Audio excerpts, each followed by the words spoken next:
जय हिंद। समाजवादी साथियों, सपा विधायक पूजा पाल का इस्तीफा, चायल से सपा का प्रत्याशी का नाम तय। जी हाँ, आज हम बात करेंगे चायल की विधानसभा सीट को लेकर जो लगातार उत्तर प्रदेश की राजनीति में चर्चाओं में बनी हुई है और लगातार चायल की जो विधानसभा सीट है वह कहीं ना कहीं अब उत्तर प्रदेश की राजनीति का केंद्र बिंदु बन चुकी है। तो हम बात करेंगे चायल की विधानसभा सीट से समाजवादी पार्टी के प्रत्याशी को लेकर भी बात करेंगे। तो उससे पहले हम शुरुआत करेंगे अखिलेश यादव जी को लेकर। जैसा कि आप लोगों को पता है, समाजवादी पार्टी के मुखिया अखिलेश यादव जी ने लोकसभा के चुनाव के बाद अब उत्तर प्रदेश में जहां पर 10 विधानसभा सीटों पर उपचुनाव होने जा रहा है, उसके लिए लगातार जनसंपर्क का कार्यक्रम वो जारी है। लगातार जनता के मुद्दों को उठा रहे हैं, जनता के बीच में जा रहे हैं। लगातार जनता की जो समस्याएं हैं उन समस्याओं को समाजवादी पार्टी के राष्ट्रीय अध्यक्ष अखिलेश यादव जी बहुत ही बेबाकी तरीके से सुन रहे हैं, वहीं पर दिन रात मेहनत कर रहे हैं। और जिस अंदाज में, जिस पीढ़ी के नारे के तहत अखिलेश यादव जी ने उत्तर प्रदेश में भारतीय जनता पार्टी को करारी शिकस्त दी है, उसी नारे पर काबिज होते हुए अखिलेश यादव जी अब उत्तर प्रदेश में जहां पर 10 विधानसभा सीटों पर उपचुनाव होने जा रहा है उसके लिए लगातार प्रयासरत हैं, लगातार मेहनत कर रहे हैं। मेहनत करने के साथ साथ लगातार अखिलेश यादव जी समाजवादी पार्टी के लिए जमीनी जिताऊ और टिकाऊ प्रत्याशियों की जो खोज है वो भी जारी है। आप लोगों को पता है, जहाँ पर लोकसभा का चुनाव संपन्न हुआ है वहीं पर लोकसभा के चुनाव के संपन्न होने से पहले आप लोगों ने देखा होगा उत्तर प्रदेश में राज्यसभा का चुनाव भी था। जिस राज्यसभा के चुनाव में समाजवादी पार्टी के मुखिया अखिलेश यादव जी के द्वारा अपने 3 प्रत्याशियों को चुनावी मैदान में उतारा गया था और उसी के साथ ही साथ अखिलेश यादव जी को पूरा उम्मीद और पूरी भरोसा थी कि समाजवादी पार्टी के तीनों तीनों प्रत्याशी जो है वो जीत जाएंगे, लेकिन ऐसा नहीं हुआ। उसके कारण बहुत सारे वो आगे बताएंगे, लेकिन अब डिम्पल यादव जी ने अपना जो चुनावी बिगुल है वो फूंक दिया है। कहल की विधानसभा सीट से वह लगातार प्रचार प्रसार भी कर रही है विधानसभा के उपचुनाव में। तो वहीं पर बात करेंगे, ये डिम्पल यादव जी को लेकर थोड़ा अपडेट था, ये हमने आपको दे दिया। वहीं पर हम बात करेंगे चायल की विधानसभा सीट को लेकर। तो जैसा कि आप लोगों को पता है, समाजवादी पार्टी के मुखिया अखिलेश यादव जी को राज्यसभा के चुनाव में तो उन्होंने 3 प्रत्याशी उतारे, तो उनके अखिलेश यादव जी को भरोसा था कि समाजवादी पार्टी के तीनों जो प्रत्याशी हैं वह जीत जाएंगे, लेकिन ऐसा नहीं हुआ। उसका कारण ये रहा क्योंकि समाजवादी पार्टी के राष्ट्रीय अध्यक्ष अखिलेश यादव जी के साथ में उनकी ही पार्टी के 8 गद्दार विधायकों ने उन्हें धोखा दिया और धोखा देने के साथ साथ भारतीय जनता पार्टी के जो प्रत्याशी थे उन्हें अपना वोट दिया। उसके बाद अब अखिलेश यादव जी के द्वारा इन गद्दार विधायकों की जो सदस्यता है उसको खत्म कराने का जो प्रयास है वो सपा मुखिया अखिलेश यादव जी के द्वारा जारी है। लगातार जनसंपर्क कर रहे हैं, लगातार लोगों के बीच में पहुंचकर लगातार पीढ़ी की भावना है उस भावना को अखिलेश यादव जी जोड़ते हुए इन गद्दार विधायकों की जो सदस्यता है उसे खत्म कराने का जो प्रयास है वो कर रहे हैं सपा मुखिया अखिलेश यादव जी के द्वारा।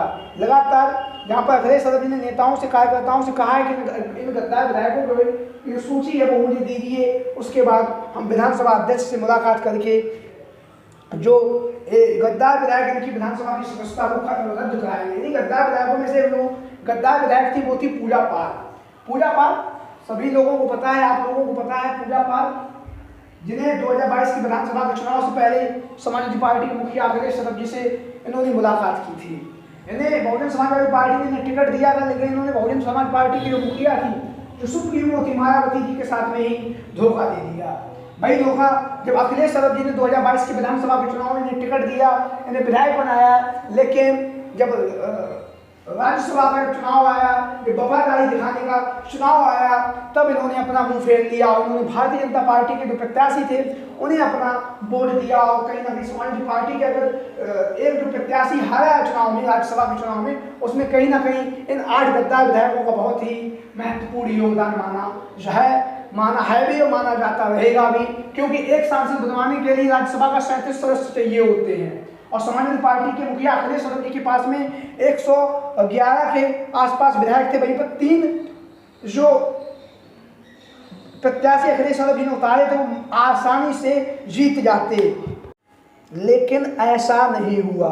अखिलेश यादव जी के साथ में उनकी पार्टी के विधायकों ने गद्दारी की। उन्हीं गद्दार विधायकों में पूजा पाल का नाम भी शामिल है, लेकिन अब पूजा पाल की जो विधायकी है उस पर खतरा मंडरा रहा है और अखिलेश यादव जी ने साफ तौर से दिशा निर्देश दे दिए हैं कि जो भी समाजवादी पार्टी के जो गद्दार विधायक हैं उनकी जो सदस्यता है उसे जल्द से जल्द हम खत्म करवाएंगे और इन सभी सीटों पर विधानसभा का उपचुनाव करवाएंगे। वहीं पर अखिलेश यादव जी के द्वारा अपने चाचा शिवपाल सिंह यादव जी को विधानसभा अध्यक्ष सतीश महाना से मुलाकात करने के लिए भी अखिलेश यादव जी ने चाचा से कहा, तो शिवपाल सिंह यादव जी ने सतीश महाना से मुलाकात भी की है। तो अब रूपरेखा जो है वो तैयार है। और वहीं पर चायल की जो विधानसभा सीट है, यहाँ से विधानसभा का उपचुनाव होने जा रहा है, जिस तरह की जो खबरें चल रही हैं। और वहीं पर चर्चाएं ये भी हैं कि उत्तर प्रदेश में आप लोगों को पता है 10 विधानसभा सीटों पर उपचुनाव प्रस्तावित हैं। अगर गद्दार विधायकों की अगर विधायकी खत्म हो जाती है तो कहीं ना कहीं फिर 7 विधायकों के ये तो 10 और 7 17 सीटों पर विधानसभा का उपचुनाव होगा। और वहीं पर चायल की विधानसभा सीट से समाजवादी पार्टी के मुखिया अखिलेश यादव जी के द्वारा प्रत्याशी के नाम को लेकर जो है खोज जारी है, मंथन जारी है। अनेक दिग्गज नेता लगातार टिकट की दावेदारी कर रहे हैं चायल की विधानसभा सीट से। वहीं पर समाजवादी पार्टी के राष्ट्रीय अध्यक्ष अखिलेश यादव लगातार जाति समीकरण को समझ रहे हैं। और जाति समीकरण को समझने के साथ साथ चायल की विधानसभा सीट है, यहाँ से हर एक परिस्थिति में अखिलेश यादव जी जमीनी जिताऊ और टिकाऊ प्रत्याशी को चुनावी मैदान में उतारेंगे। उसके साथ ही साथ अखिलेश यादव जी लगातार प्रचार प्रसार भी कर रहे हैं। वहीं पर लगातार अखिलेश यादव जी जमीनी जिताऊ प्रत्याशी की जो खोज है वो जारी है। वहीं पर बात करेंगे चायल की विधानसभा सीट का जो जाति समीकरण है उसे हम थोड़ा समझ लेते हैं, उसके बाद आगे हम बात करेंगे यहाँ से प्रत्याशी कौन हो सकता है उसको लेकर। कुल मतदाता यहाँ पे 3,65,336 हैं, पुरुष 1,96,000 हैं, महिला 1,69,000 हैं, दलित 1,25,000 हैं, यादव 60,000 हैं, मुस्लिम 55,000 हैं, ब्राह्मण 20,000 हैं, वैश्य 20,000 हैं, अन्य 25,000 हैं। तो ये यहाँ का जाति समीकरण हो गया, यानी कि पिछड़ा दलित अल्पसंख्यक बाहुल ये सीट है। और ऐसी स्थिति में समाजवादी पार्टी के मुखिया अखिलेश यादव यहाँ से किसी दलित समाज से आने वाले प्रत्याशी को चुनावी मैदान में उतारेंगे। उसका कारण भी है क्योंकि दलित समाज के जो मतदाता हैं उनकी संख्या अच्छी खासी तादाद में है। अगर भारतीय जनता पार्टी की तरफ से यहाँ से दलित मतदाता को चुनावी मैदान में उतारा गया तो फिर यहाँ से अखिलेश यादव जी किसी पिछड़ी जाति के नेता को चुनावी मैदान में उतारेंगे चायल की विधानसभा सीट से। लेकिन आप लोग अगर हमारी ये वीडियो देख रहे हैं, अगर आप चायल या उसके आसपास के कहीं की भी विधानसभा सीट से हैं तो आप लोग कमेंट के माध्यम से अपनी राय दे सकते हैं कि चायल की विधानसभा सीट से समाजवादी पार्टी के प्रत्याशी के तौर पर किसको चुनावी मैदान में उतारा जाना चाहिए, जिससे कि समाजवादी पार्टी जो सीट है चायल की विधानसभा सीट है उस पर एक बार पुनः चुनावी मैदान में जीत हासिल कर सके। तो आप लोगों की जो भी राय हो, जो भी विचार हो, सभी साथी कमेंट बॉक्स के माध्यम से अपनी राय और अपने विचार जरूर दें। चायल की विधानसभा सीट को लेकर आप लोगों की क्या राय है, सभी साथी कमेंट बॉक्स के माध्यम से अपनी राय दें। उसके साथ साथ जो भी साथी चैनल पर आज पहली बार आए हैं वो चैनल को सब्सक्राइब करें, वीडियो को लाइक करें। वीडियो को अंत तक देखने के लिए आप सभी का बहुत बहुत धन्यवाद एवं आभार। Thank you for watching this video. जय हिंद, जय भारत, जय समाजवाद, जय अखिलेश मिशन 2024। वीडियो को अंत तक देखने के लिए आप सभी का बहुत बहुत धन्यवाद एवं आभार।